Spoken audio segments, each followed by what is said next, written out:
Assalamualaikum warahmatullahi wabarakatuh. Saya Nur Basuki dari BPSDM Provinsi DKI Jakarta. Kita berjumpa lagi untuk membahas pembelajaran tentang aksi perubahan kinerja pelayanan publik. Topik bahasan kita kali ini adalah cara menulis bab pendahuluan rencana aksi perubahan. Bagaimana langkah-langkahnya? Simak video berikut ini.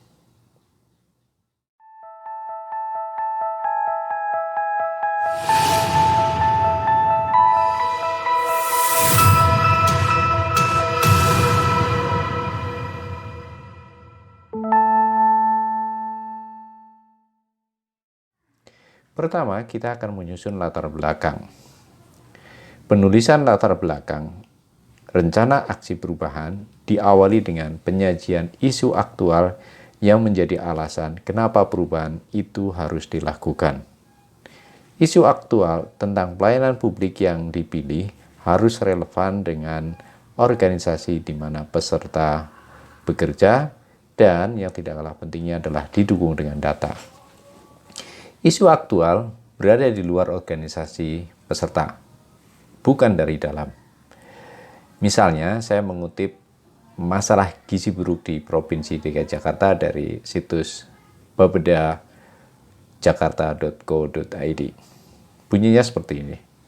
Tahun 2017, prevalensi gizi buruk akibat stunting anak kerdil pada usia 0 sampai dengan 59 bulan di Provinsi DKI Jakarta mencapai 22,7% dengan kasus tertinggi di Jakarta Pusat 29,2% dan tertinggi kedua di Jakarta Timur 25,7%. Dinkes juga memaparkan bahwa DKI Jakarta masuk kategori akut kronis karena di atas batasan WHO yakni di atas 20%.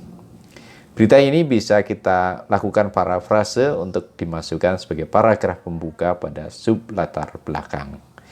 Kita bisa menulisnya menjadi angka prevalensi gizi buruk akibat stunting pada usia 0 sampai 59 bulan di DKI Jakarta tahun 2017 mencapai 22,7%. Angka ini di atas ambang batas WHO sebesar 20% dan dikategorikan akut kronis.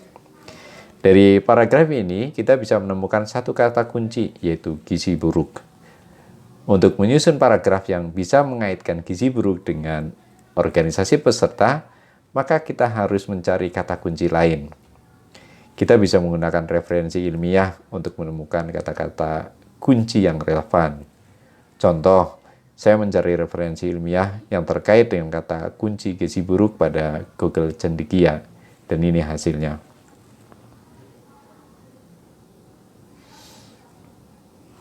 Tulisan ini bisa Bapak Ibu temukan pada tautan atau link yang saya sertakan pada layar. Kutipan dari jurnal ilmiah ini mengarahkan kepada berbagai faktor yang berhubungan dengan gizi buruk. Di sini kita menemukan kata kunci selain gizi buruk yang bisa kita gunakan untuk mengaitkan isu aktual dengan sebuah organisasi di mana peserta bekerja. Contoh, dari kutipan tadi kita bisa menemukan satu kata kunci yaitu ketersediaan pangan. Kata kunci ini bisa kita kaitkan dengan satu dinas, yaitu Dinas Ketahanan Pangan, Kelautan, dan Pertanian.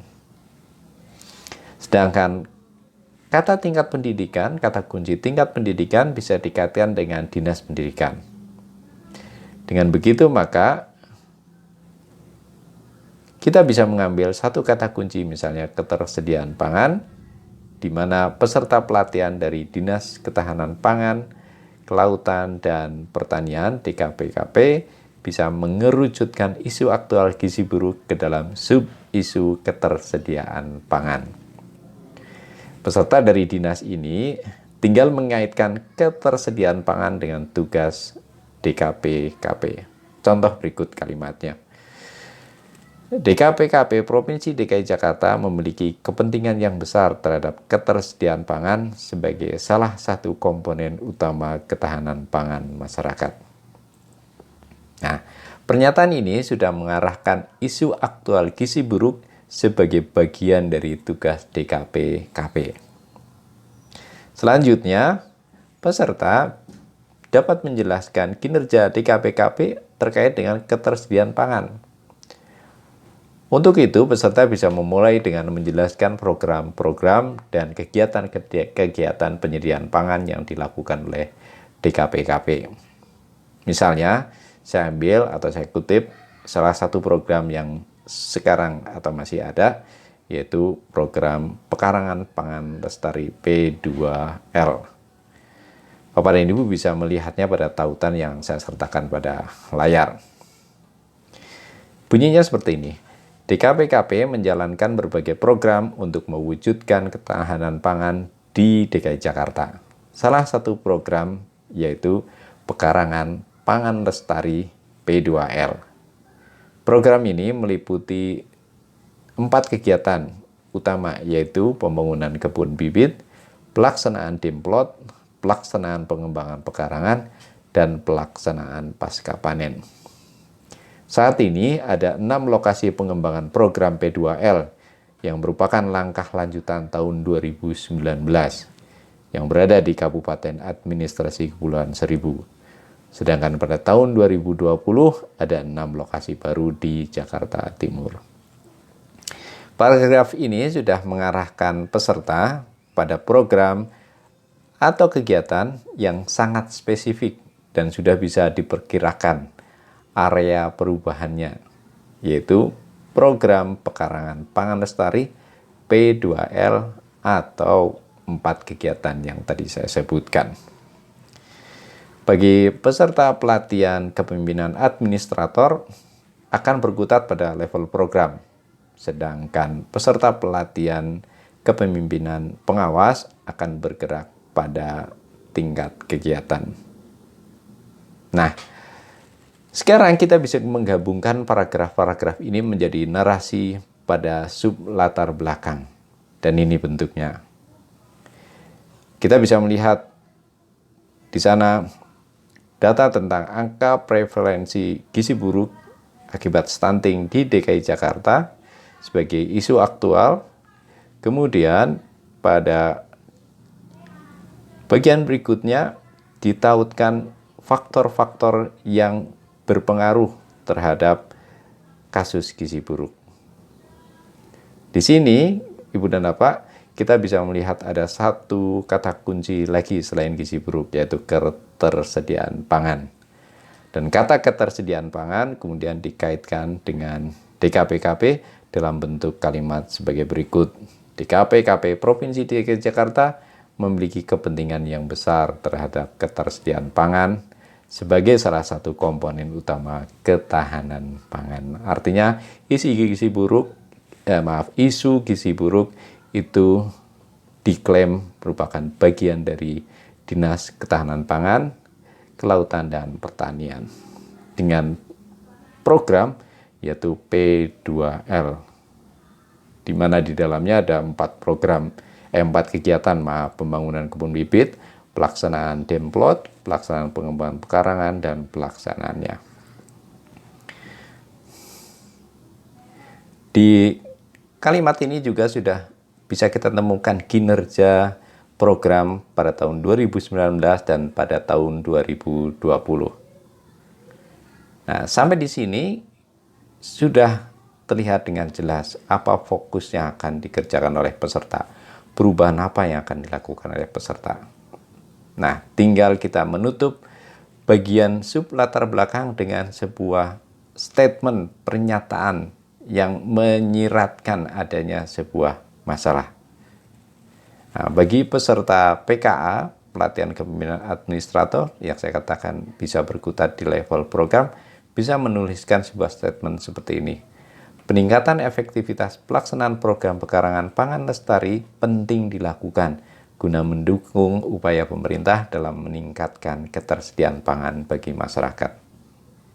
Sedangkan untuk peserta pelatihan kepemimpinan pengawas bisa menulis kalimat penutup pernyataan masalah, problem statement sebagai berikut. Peningkatan efektivitas pelaksanaan kegiatan pengembangan pekarangan penting untuk dilakukan guna mendukung upaya pemerintah dalam meningkatkan ketersediaan pangan. Jadi titik bobotnya yang satu di program, yang satu untuk PKP itu ada di kegiatan. Kalau sudah kita nyatakan sebagai narasi penutup, maka kita bisa melihat narasi lengkapnya seperti pada tampilan di layar. Tampilan layar ini menyajikan data, isu faktual yang tidak terbantahkan karena ada angkanya dan bukan klaim sepihak oleh peserta, tapi sudah dipublikasikan. Pada bagian berikutnya juga sebuah realita yang dipublikasikan secara ilmiah tentang faktor-faktor yang berpengaruh terhadap kasus gizi buruk, di mana salah satunya ketersediaan pangan. Dan pada slide ini, peserta menarik isu tadi ke dalam dinas di mana peserta bekerja. Isu tentang gizi buruk merupakan bagian dari Dinas Ketahanan Pangan, Kelautan, dan Pertanian.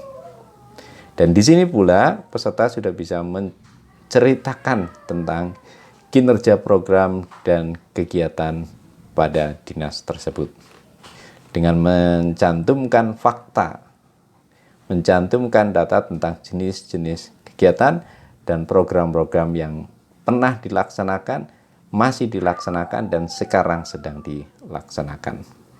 Dan pada bagian akhir, peserta menyiratkan sebuah, katakan saja, hipotesa atau mungkin juga sebuah dugaan yang nantinya akan dia buktikan bahwa peningkatan efektivitas sebuah program P2L atau kegiatan di dalam P2L itu akan berpengaruh terhadap peningkatan ketersediaan dana, yang otomatis nanti akan berdampak terhadap pemenuhan pangan yang berujung pada kasus gizi buruk.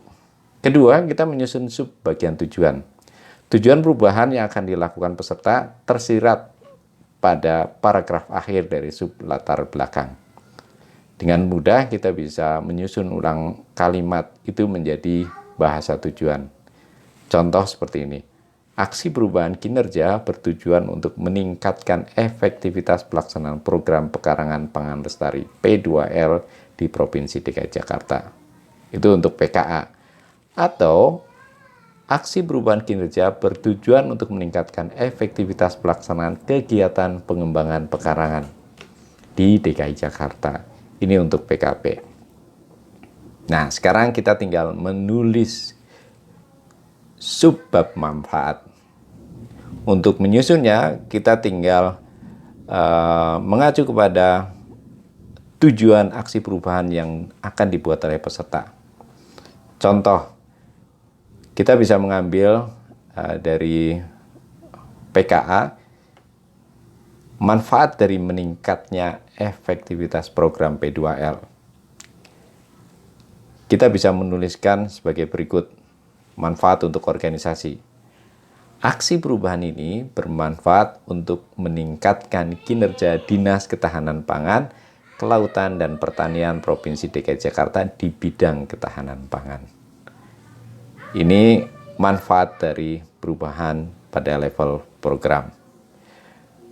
Kemudian untuk masyarakat, manfaatnya adalah aksi perubahan ini bermanfaat untuk meningkatkan ketersediaan pangan di masyarakat. Demikian bahasan kita tentang penyusunan bab pendahuluan. Semoga video ini bermanfaat. Sampai jumpa pada video berikutnya. Wassalamualaikum warahmatullahi wabarakatuh.